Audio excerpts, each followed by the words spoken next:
Hi guys, कैसे हैं? उम्मीद है कि स्वस्थ होंगे, मस्त होंगे, ज़बरदस्त होंगे।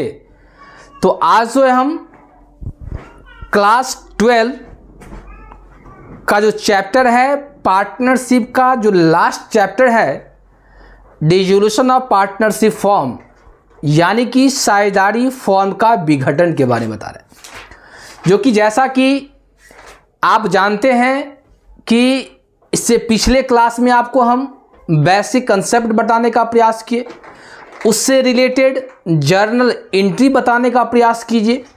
और अब जो है मेन जो है सवाल जो हम लोग किस तरह से बनाएंगे, यह सवाल जो है बिहार बोर्ड में जो बार बार पूछा जाता है ये सवाल, और यह सवाल कितने नंबर का होता है? 5 नंबर का होता है। तो इस पर थोड़ा ध्यान दीजिए और कैसे हम सवाल को बनाएंगे, कैसे सॉल्व करेंगे, ये थोड़ा आप बारीकी से देखने का प्रयास कीजिएगा।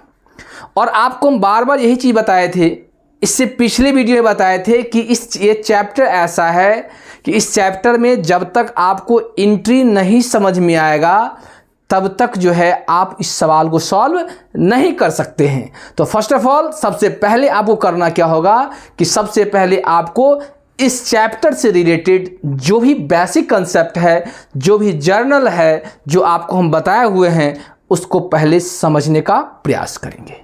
उसके बाद ही इस सवाल को आप बनाएंगे, क्योंकि अगर मान लीजिए हम बताएं और आप उतार लिए तो इससे आपका जो है कंसेप्ट क्लियर नहीं होगा। तो चलिए टाइम को वेस्ट ना करते हुए हम लोग जो व्हाइट बोर्ड पर सवाल दिया हुआ उसको हम लोग पढ़ते हैं। पढ़ने के बाद समझने का प्रयास करेंगे। आगे देखिए, कहता है X and Y are a partnership sharing profit and loss in the ratio of 3:2। अब कहता है कि X और Y दो पार्टनर है जो कि दोनों जो है लाभ हानि को 3:2 अनुपात में क्या करते हैं? बांटते हैं। Their balance sheet on 31 January 2025 stood as follow. और इसका बोला कि बैलेंस शीट जो है जनवरी का बता रहा है कि आप 2025 के जनवरी का है, आपको दिया हुआ है। आपको देखिए कि बैलेंस शीट बनाकर दिया हुआ है, और बैलेंस शीट में देखिए लीजिए, हो सकता है कि आपका यहाँ पर लाइट रिफ्लेक्ट करता होगा। तो यहाँ पर देखिए दिया sundry creditors 528, reserve 500, bank loan 1000 और कैपिटल XY का दिया हुआ है। एक का दिया 6000, एक का दिया है 2000, यानी कि 6 और 2 8000 दिया है। टोटल करने के बाद 10,028 आया आपका। इसके बाद एसेट्स एंड प्रॉपर्टी में देखिए कैश दिया है 363, डेटर्स 1960, स्टॉक 875, इन्वेस्टमेंट 2080, बिल्डिंग 4750 दिया है। और इस साइड भी जोड़ने के बाद 10,028 आया है। जैसा कि हम जानते हैं कि बैलेंस शीट में दोनों साइड का अमाउंट क्या होता है? बराबर होता है। नीचे देखिए, कहता they decide to dissolve the partnership on the date of. ये दोनों क्या किए कि आप पार्टनरशिप को डिसॉल्व कर दिया जाएगा, समापन कर दिया जाएगा। The assets with the expenses on the investment and cash realise 6,900। कहता है कि इन्वेस्टमेंट और जो एसेट्स में जो है, एसेट्स में जो है एक्सेप्शन है, अपवाद है। किसको? इन्वेस्टमेंट और कैश को छोड़कर आपको 6,900 क्या हुआ है? कैश रियलाइज्ड हो गया है। द इन्वेस्टमेंट वे are taken by Y partner at the market value कितना? 2200। अब जो इन्वेस्टमेंट को यहाँ जो नहीं रियलाइज किया था, उस इन्वेस्टमेंट को वाई के द्वारा जो है मार्केट वैल्यू यानी 2200 में क्या कर लिया है? ले लिया है। Who also agree to dissolve the loan. और बोला कि वाई क्यों लिया है? वो एग्री हुआ है कि हम जो है जो लोन है बैंक लोन का वो क्या करेगा? भुगतान करेगा। Agree to discharge the loan. उसके बाद the expenses of deletion were कितना? 110। रिलायसन एक्सपेंस जिसको कहते हैं वो 110 रुपया है। The creditors were fully paid 503 in the full settlement. जब कहीं भी आपको लगा होगा फुल सेटलमेंट, ध्यान दीजिएगा, फुल सेटलमेंट का मतलब होता है कि कहीं ना कहीं डिस्काउंट पे ही पेमेंट किया गया है। Give journal entry to record the above on dissolution. आपको कहता है कि आप जर्नल बनाइए। समझ गए? देखिए इतना लंबा चौड़ा सवाल है और लास्टली बोला क्या? आपको जर्नल बनाना होगा। इससे पहले भी हम आपको बोले थे कि आपको भी क्या करना है, जर्नल ही बनाना है। क्या करना है, जर्नल बनाना है। और जर्नल बनाने के लिए आपको हम जो है बेसिक चीज़ बताए हुए थे कि हम लोग जर्नल कैसे बनाएंगे, किस किस को ट्रांसफ़र करेंगे। ध्यान दीजिएगा, आपको हम नोट्स में कुछ चीज़ बताए हुए थे नहीं कि आपको ट्रांसफ़र करना है, किसको ट्रांसफ़र करना है, किसको ट्रांसफ़र नहीं करना है। इस सारे चीज़ जो है आपको हम पिछले क्लास में बताए हुए थे। कोई दिक्कत? तो सबसे पहले हमको क्या करना है कि बैलेंस शीट, जब ऐसा सवाल हो, जब बैलेंस शीट में सवाल दिया होगा तो ऐसी दशा में सबसे पहले जो एसेट साइड है और एक क्या है, लायबिलिटी साइड है। ध्यान देंगे कि बैलेंस शीट में डेबिट और क्रेडिट नहीं होता है, तो एसेट साइड और लायबिलिटी साइड, एसेट साइड में जो भी एसेट्स है सारे एसेट्स को हम लोग क्या करेंगे, रियलाइजेशन अकाउंट में ट्रांसफ़र करेंगे। किस में करेंगे, रियलाइजेशन अकाउंट में। तो चलिए सबसे पहले हम लोग एंट्री पास करते हैं। पहला एंट्री क्या होगा, पहला एंट्री हम लोग सारे एसेट्स को रियलाइजेशन में ट्रांसफ़र करेंगे। तो एसेट्स मेरा कौन बैलेंस होता है, डेबिट होता है। ट्रांसफ़र करेंगे तो क्या होगा, क्रेडिट होगा। तो एंट्री क्या होगा,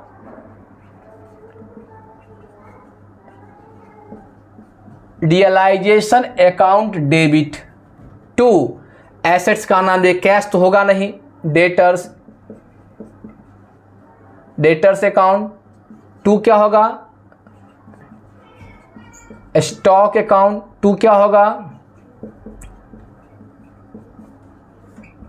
इन्वेस्टमेंट अकाउंट। टू क्या होगा, बिल्डिंग अकाउंट,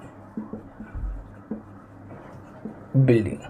अब सबका अमाउंट लिखिए। डेटर्स का कितना है, 1960, उसके बाद 8750, उसके बाद 2080, उसके बाद 4750।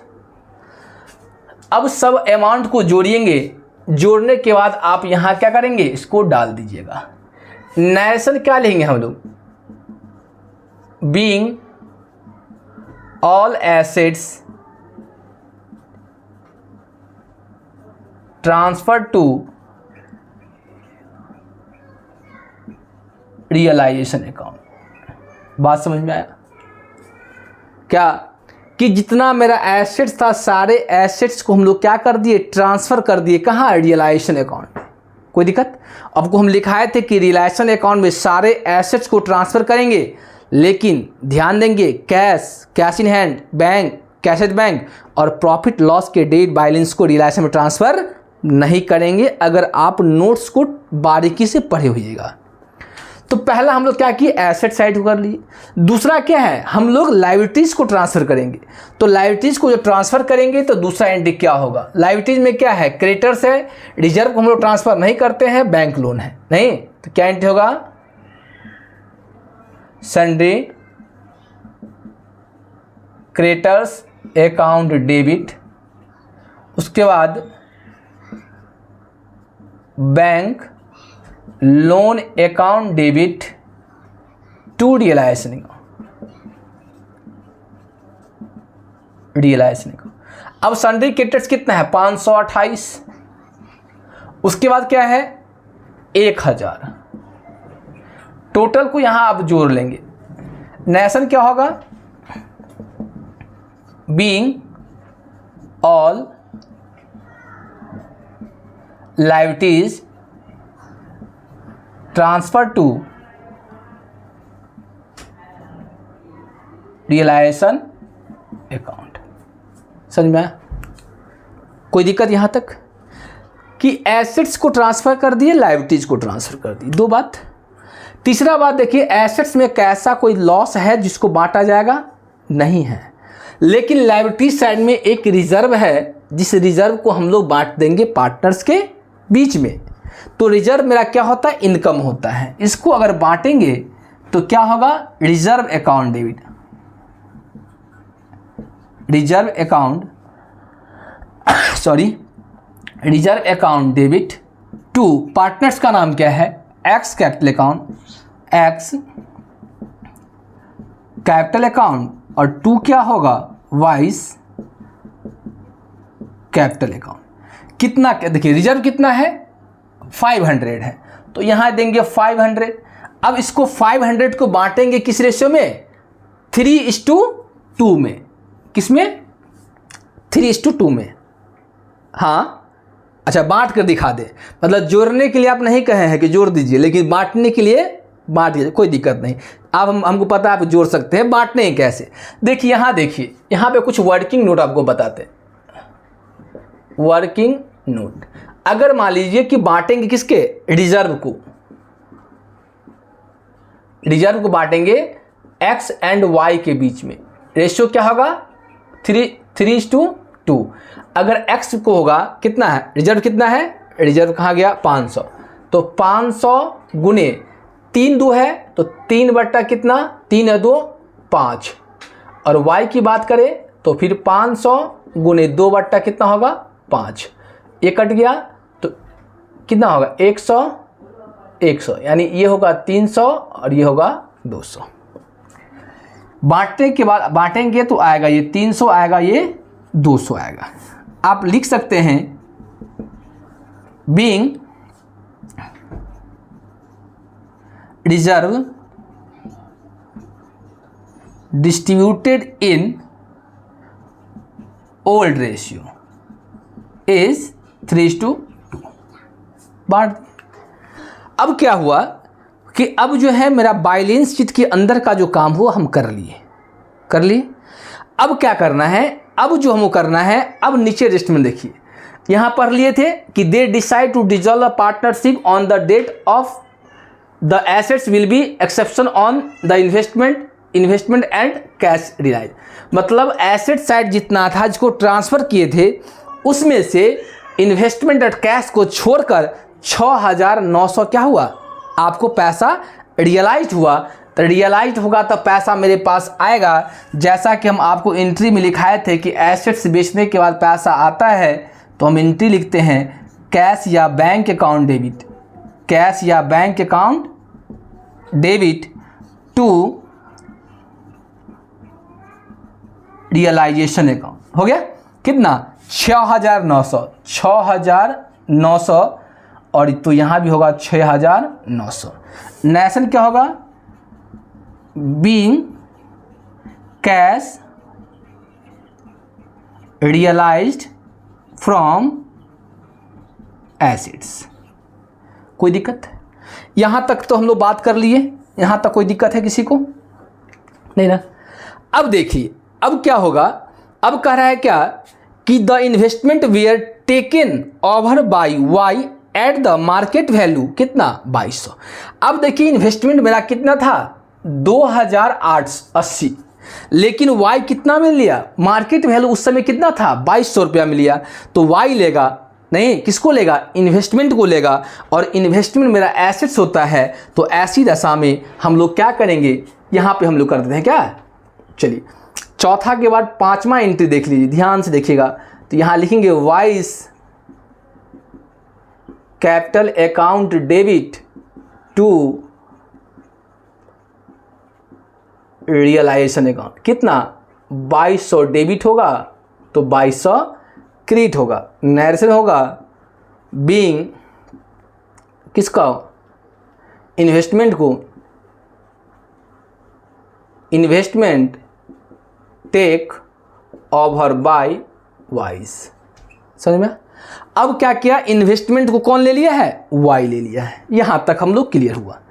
उसके who also agree to discharge the क्या लोन।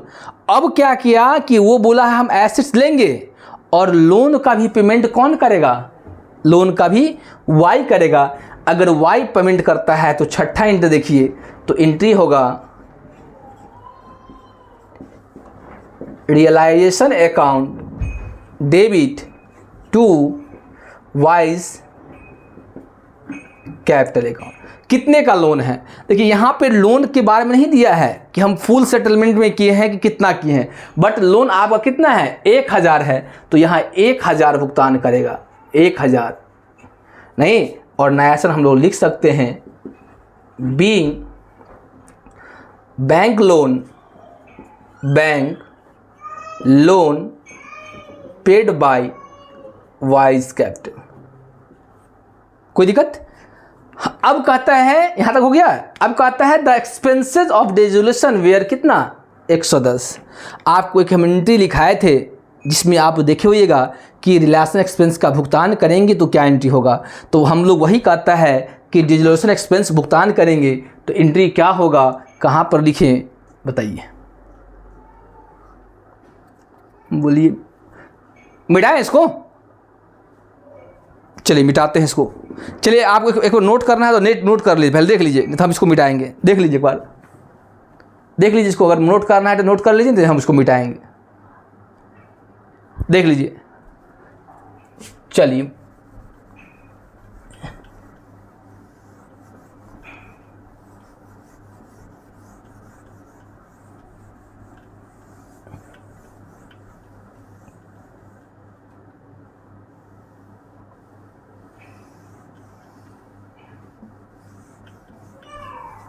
चलिए हो गया।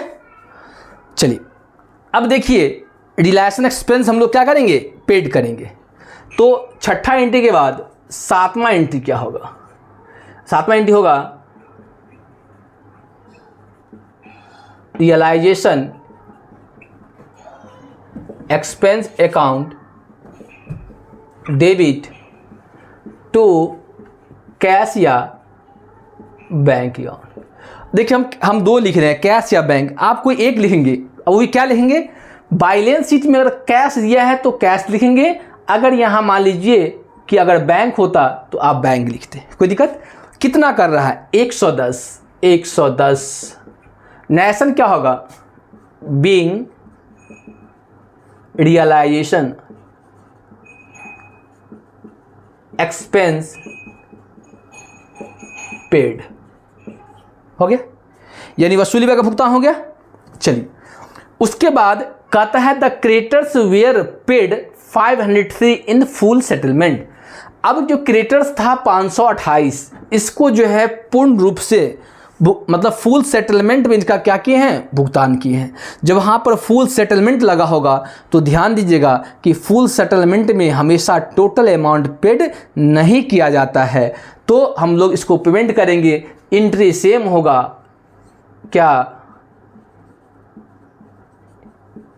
Realisation account debit to cash या बैंक अकाउंट। कितना 503 और 503।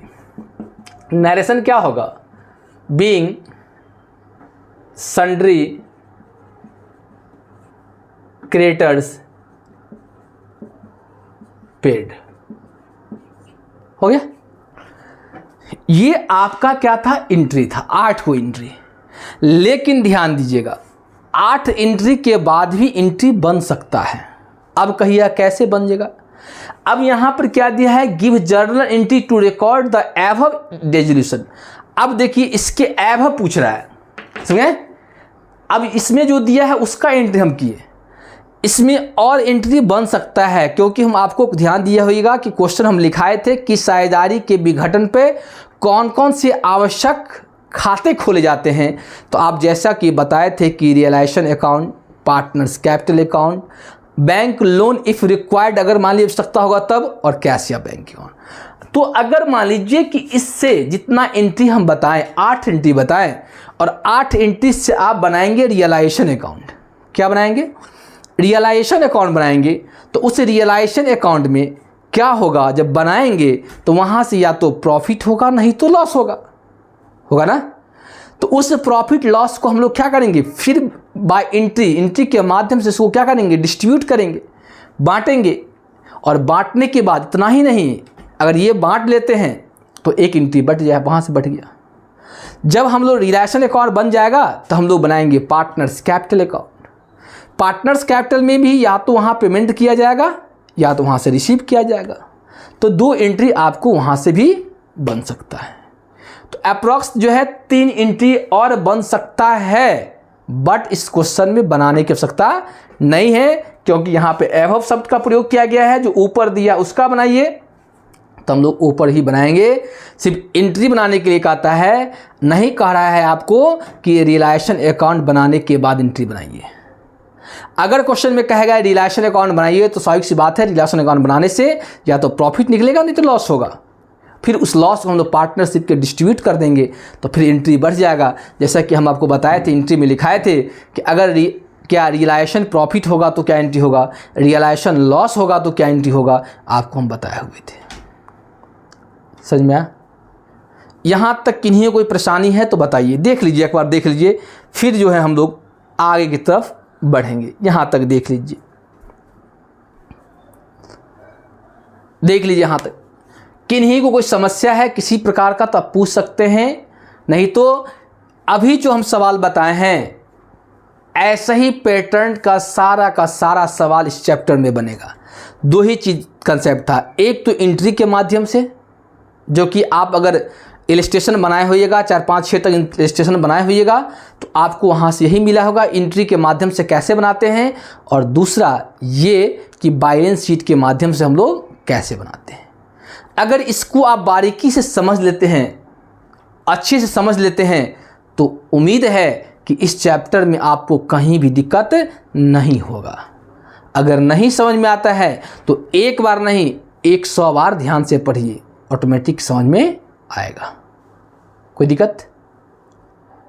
यहाँ तो कोई दिक्कत नहीं, दिक्कत है तो अच्छी बात है। नहीं दिक्कत है तो ऐसे ही वीडियो के लिए अगर आपको इस वीडियो से अगर आपको थोड़ा भी बेनिफिट हो रहा है तो आप इस चैप्टर से रिलेटेड कोई भी क्वेश्चन है तो आप कमेंट बॉक्स में कमेंट कर सकते हैं। हम उस कमेंट को पढ़कर आवश्यक हम उससे रिलेटेड वीडियो बनाएंगे।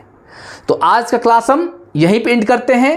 जैसा कि आप जानते हैं कि ये चैप्टर जो है आपके बोर्ड एग्जामिनेशन के लिए मोस्ट VVI है, मोस्ट इम्पॉर्टेंट है, और इससे लगातार सवाल पूछा जाता है और इस तरह का सवाल लगातार पूछा जाता है। तो क्लास को हम यहीं पे एंड करते हैं। इस शेयर को लाइक कीजिए, सब्सक्राइब कीजिए और एक दूसरे के साथ शेयर कीजिए। जय हिंद, जय भारत।